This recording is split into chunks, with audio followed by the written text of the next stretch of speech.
Pastor, എന്റെ ചോദ്യം എന്ന് പറഞ്ഞാൽ പാസ്റ്റർ നമ്മൾ പറഞ്ഞു ഹൈന്ദവ സമൂഹമായിട്ട് പാരമ്പര്യമായിട്ട് നിലനിന്നൊരു സ്നേഹം. ചില ഇപ്പം ഞാൻ പാലായിലാവട്ടെ, പാലാ ടൗണിൽ തന്നെ ജീവിക്കുന്ന ഒരു വ്യക്തിയാണ്. കഴിഞ്ഞ ദിവസങ്ങളിൽ മറ്റേ ആ വിഗ്രഹം കണ്ടതിന്റെ ആ പേരിലൊക്കെ അവിടെ ഒരു വലിയ പ്രശ്നങ്ങളൊക്കെ നമ്മൾ സോഷ്യൽ മീഡിയയിലും ന്യൂസിലൊക്കെ കണ്ടു. അപ്പൊ കാരണം എന്ന് പറഞ്ഞാൽ എന്റെ വല്യപ്പന്റെ കൂട്ടത്തിൽ എനിക്ക് 47 വയസ്സായി. എന്റെ വല്യപ്പന്റെ കൂട്ടത്തിൽ 5 വയസ്സില് അവര് ഈ അരമനയ്ക്കും ഈ വെള്ളാപ്പാട് കാവിനും ഇടയ്ക്കുള്ള കണ്ടമുണ്ട്. ആ കണ്ടത്തിൽ നെല്ല് കൊയ്യുന്ന സമയത്ത് രാത്രിയില് ഈ നെല്ല് അടിക്കുന്ന സമയത്തില് അവരെല്ലാം കൂട്ടത്തില് അവിടെ ഹിന്ദുക്കളുണ്ടായിരുന്നു, ക്രിസ്ത്യൻസ് ഉണ്ടായിരുന്നു. അവര് മാത്രമേ ഉള്ളൂ. അതില് ഈഴവ സമൂഹത്തിലുള്ള ഹിന്ദുക്കളാണ് ഏറ്റവും കൂടുതൽ. നായന്മാര് സമൂഹത്തില് വളരെ ചുരുക്കമായിട്ട് കുറച്ച് ആളുകളെ അന്ന് ആ കണ്ടത്തില് ഉള്ളായിരുന്നു. ദരിദ്രരായിട്ട് കുറച്ചു പേരേ ഉള്ളൂ. അപ്പൊ അങ്ങനെ കഴിഞ്ഞ ഞങ്ങളൊക്കെ ഒരു കാലഘട്ടത്തിൽ അതുപോലെ സ്നേഹത്തിനും സൗഹൃദത്തിനും കഴിഞ്ഞ ആൾക്കാരാണ്. അപ്പം ഈ ന്യൂസിലൊക്കെ ഇന്നത്തെ കാലത്ത് ഇത്രയും വർഗീയത നിറഞ്ഞ ഒരു വാർത്തകൾ വരുമ്പോൾ ഇതിനെക്കുറിച്ച് പാസ്റ്റർക്ക് എന്നാണ് പ്രതികരണം? അത് ഒന്നാമത് നമ്മുടെ ഈ മാധ്യമങ്ങളുടെ സാമൂഹിക പ്രതിബദ്ധത ഇല്ലായ്മ.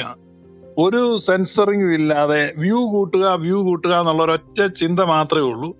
അതുകൊണ്ട് എന്ത് വൃത്തികേടും വിളിച്ചു പറയും, എന്തും കാണിക്കും, ആരെയും തെറ്റിദ്ധരിപ്പിക്കും എന്ന രീതിയിലാണ്. കാരണം ഈ യൂട്യൂബ് ചാനലുകൾ വന്നതോടുകൂടെ ടി വി ചാനലുകൾക്ക് വലിയ വെല്ലുവിളിയാണ്.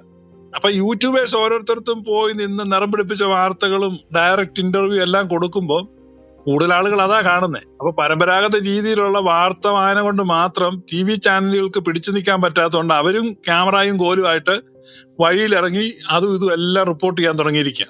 അപ്പൊ വളരെ നിയന്ത്രണം ആവശ്യമുള്ള വളരെ അപകടകരമായ ഒരു കാര്യത്തിലൂടെ പോകുന്നത്.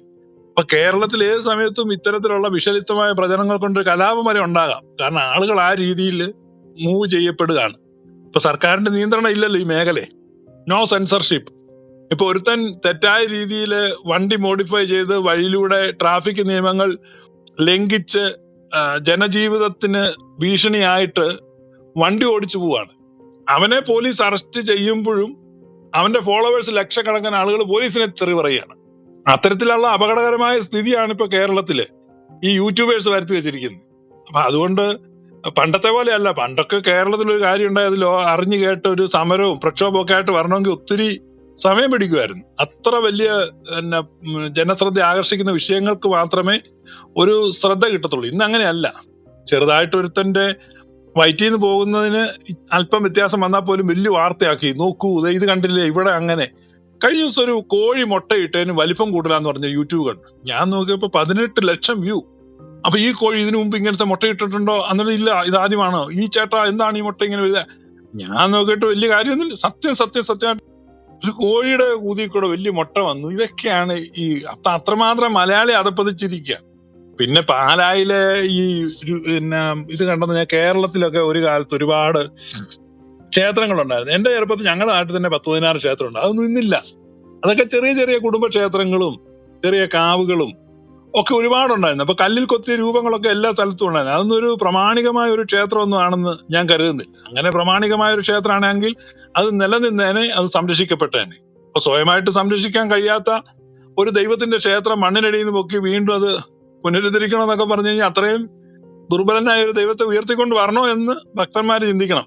വേണമെങ്കിൽ അത് ചെയ്യട്ടെ. പാലാ ബിഷപ്പ് ഹൗസ് അതിനെതിരായിട്ട് നിൽക്കുമെന്നൊന്നും എനിക്ക് തോന്നുന്നില്ല. അവർക്ക് വേണമെങ്കിൽ 10-40 സെന്റ് സ്ഥലം അവിടെ അവരുടെ ക്ഷേത്രത്തിനാണെന്ന് കൊടുക്കുമായിരിക്കും. അതൊന്നും ഇന്നൊരു വലിയ വിഷയമാകത്തില്ല. അതിന് മാത്രം മാനസിക വളർച്ചയൊക്കെ കത്തോലിക്ക സഭയുടെ നേതൃത്വത്തിനുണ്ട്. അപ്പൊ അതൊരു വലിയ വിപ്ലവം ആകുമെന്നൊക്കെ ആരെങ്കിലും പ്രതീക്ഷിക്കുന്നുണ്ട്. അതൊക്കെ അസ്ഥാനത്ത്. പാസ്റ്ററെ, ഒരു ഒറ്റ ചോദ്യമാണ് ചോദിച്ചോട്ടെ പാസ്റ്ററെ? ചോദിച്ചോളൂ. പാസ്റ്റർ, നമ്മള് നേരത്തെ ഞാൻ മണനാടുകളിലേക്ക് വരുന്ന ആളാണ്. ചെറുപ്പം തുടങ്ങി വന്നുകൊണ്ടിരുന്നതാണ്. അപ്പൊ അവിടെയൊക്കെ നമ്മളൊരു ഹൈന്ദവ സമൂഹമായിട്ട് ഒരു ക്രിസ്ത്യൻ സമൂഹത്തിന് നല്ലൊരു ആഴമേറിയ ബന്ധം ഉണ്ടായിരുന്നു. ആ ബന്ധത്തെ കുറിച്ച് പാസ്റ്റർക്ക് ജസ്റ്റ് ഒന്ന് പറയാൻ പറ്റുമോ?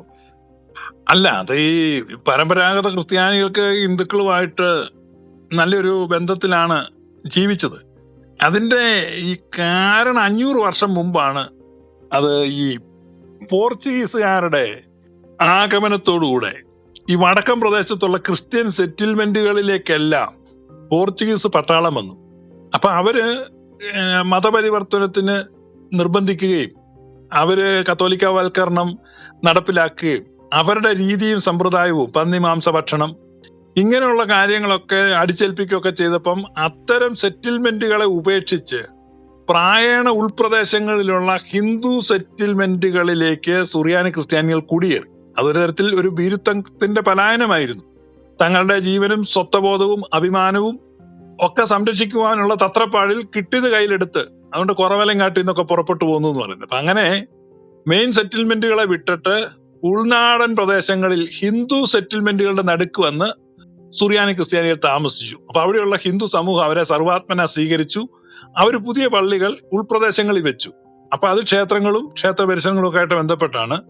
അപ്പൊ തങ്ങളെ സ്വീകരിക്കുകയും സഹായിക്കുകയും സഹകരിക്കുകയും ഒക്കെ ചെയ്ത ഹിന്ദു കമ്മ്യൂണിറ്റിയോട് വലിയ ഐക്യദാർഢ്യത്തിൽ പരസ്പരം കൊടുക്ക വാങ്ങലുകളിൽ അവിടുത്തെ ക്ഷേത്രാചാരങ്ങളിൽ ഉത്സവങ്ങളിൽ ഇവർ പങ്കെടുക്കുകയും ഇവരുടെ പള്ളി പെരുന്നാളിന് ഹിന്ദുക്കൾ സഹായവും സഹകരണവും ചെയ്യുകയും ചെയ്ത് അങ്ങനെ ഹിന്ദു ക്രിസ്ത്യൻ ഐക്യം രൂപപ്പെട്ടു വന്ന ഒരു സമ്പ്രദായം ഉണ്ടായത് പോർച്ചുഗീസുകാരുടെ ആഗമനത്തോടെ. അത് 500 വർഷം മുമ്പ് നടന്ന ഒരു കാര്യമാണ്.